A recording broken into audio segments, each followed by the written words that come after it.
James Gunn, national treasure, Mhm. planetary treasure, That shit is galactic treasure. I got chills. I'm not even the biggest Guardians fan, and I got chills from that trailer. We were gone for quite a while. But no matter what happens next, the galaxy still needs its guardians. Let this man do everything. Every creative project ever, I want to be done by James Gunn. Thin, Dan. I'm so excited for DC Studios' future. Every time I see anything Guardians, like I rewatched the holiday special, and I was just like, I can't wait to see what he does over there. The holiday special was really great. Marvin's, you're going to watch it soon. I know we're going to talk about it. Yes. But I know you're not a huge Guardians fan, as you said. This makes me want to be a diehard fan. A good trailer, that music, good Lord. We're talking about the Guardians of the Galaxy, Volume 3, the finale to the trilogy. Ooh, Guardians of the Galaxy. Going to be very, very sad. Yeah, no, this looks amazing. Got some newcomers to this movie. We got the same cast of characters that we know and love from Guardians 1 and 2. But this time we got Will Poulter coming in as Adam Warlock.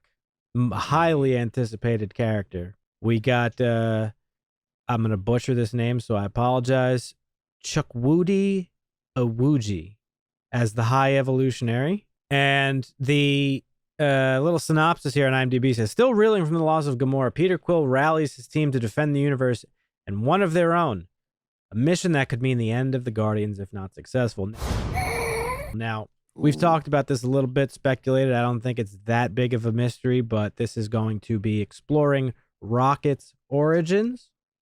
And I think Rocket's origins are going to very much tie into the origins of Adam Warlock. If you guys remember at the end of Guardians 2, Aisha, in her humiliation and defeat at the hands of the Guardians, she claimed to have created the perfect creature, or whatever the fuck she says. That, my child, is the next step in our evolution. More powerful, more beautiful, more capable of destroying the Guardians of the Galaxy. And that perfect creature is Adam Warlock. And we know from the comic books, the High Evolutionary is a character who likes to do genetic fuckery. He does a lot of crossbreeding and all this stuff. Yeah. I'm assuming is also the reason that Rocket is a talking raccoon. Right, that makes sense. Okay. Why didn't it ask to get made?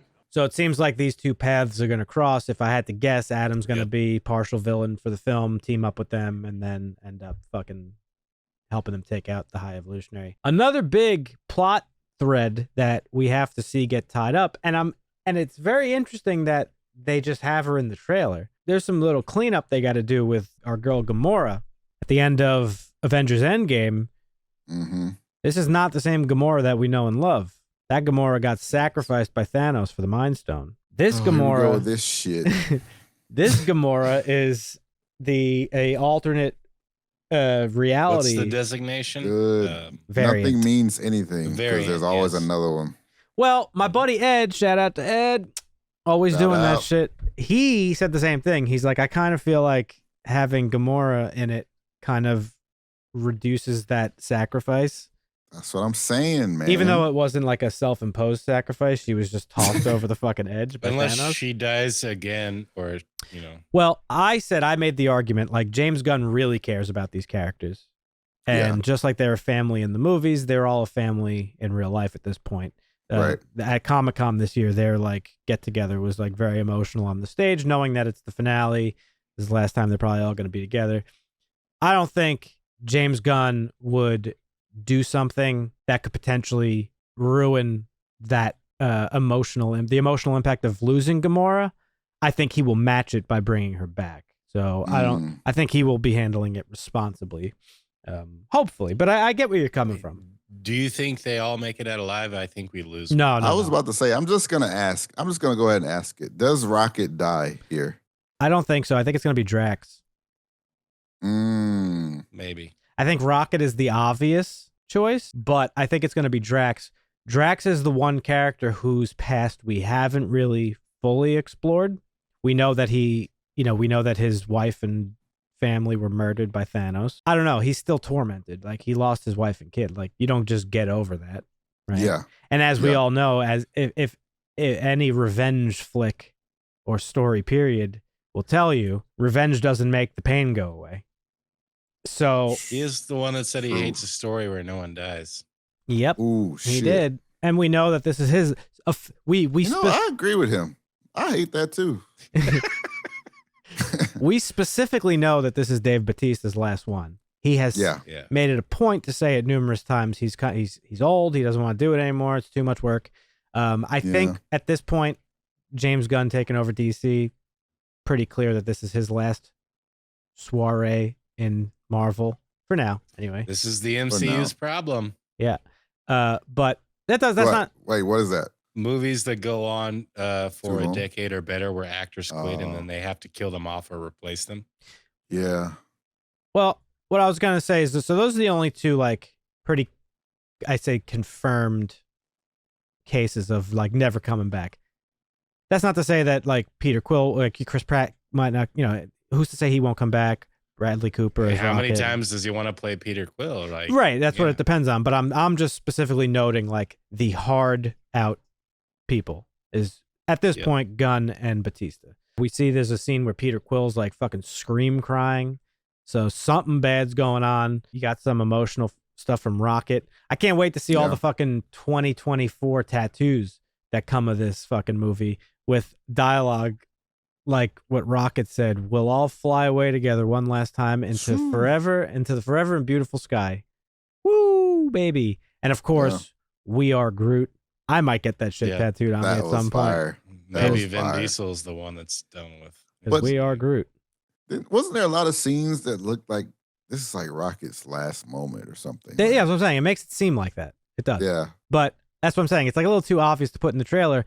So, but again, It's on the nose. as I started saying, I kind of veered off into a tangent. I'm pretty surprised that they just put Gamora in this trailer, being that we don't even really, we have to like see them get back together. Like we don't even know how that Right. plays out. Well, I'm not surprised at all because we know that her variant version is already here because they were introduced. Yeah, we know the variant version's here, last- but this Yeah. trailer is showing her being like very much part of the team again.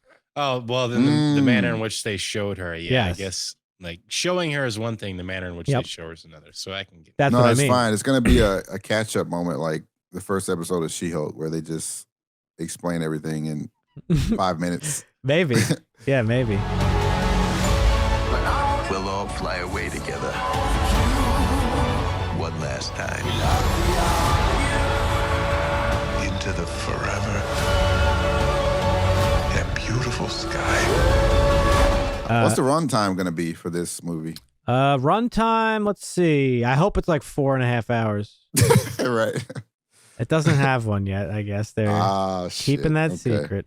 good. Because that would be interesting to know. Maybe they could flesh some of that out if they got like a 3-hour movie going. Yeah, I could see it being kind of long. Probably, yeah.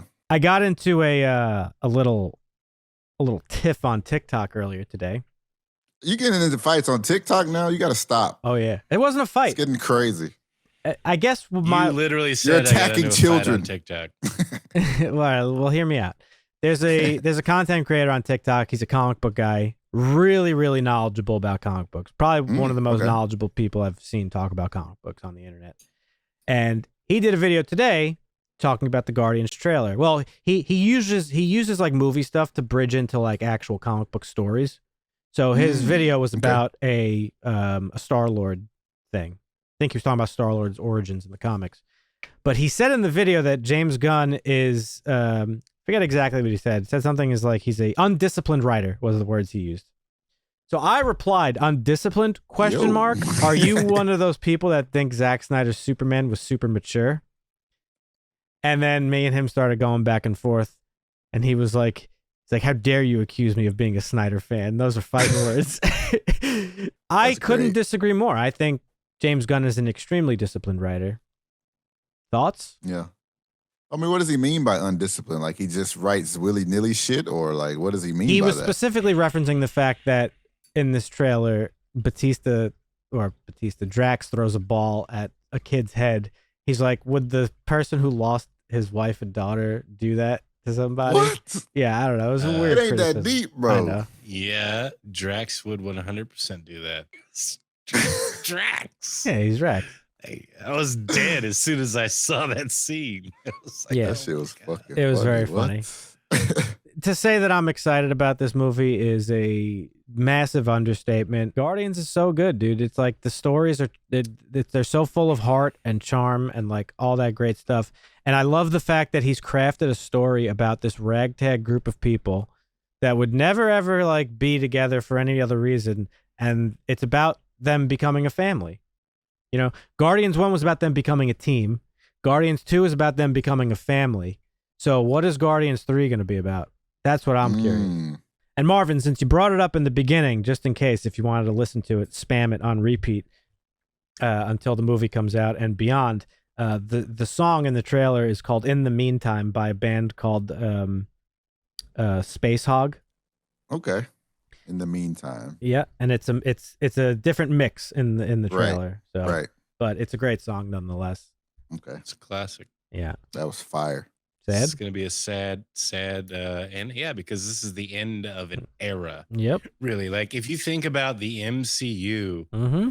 and where we begin, like the end game with Thanos was amazing, but like this is basically the end of that. Like after this, the only person that's really left is Chris Hemsworth, and he's not even sure if he wants to do them anymore. Yeah, he's the last of Damn. the Mohicans at this point. I don't know where James is going to take this. I think you were pretty much spot on in your analysis in that Adam is going to be the bad guy until he realizes what's been done Yeah. and may consider working with them in the end into an ultimate battle. I think that's a pretty clear, concise. Let us know in the comments what you think of this trailer and give us a little bit of your speculation. If you haven't done so already and you like the video, consider subscribing to the channel, and you can click on that playlist over there to see some of the other trailers that we've covered in the past. We'll catch you in the next one. See ya. Asta.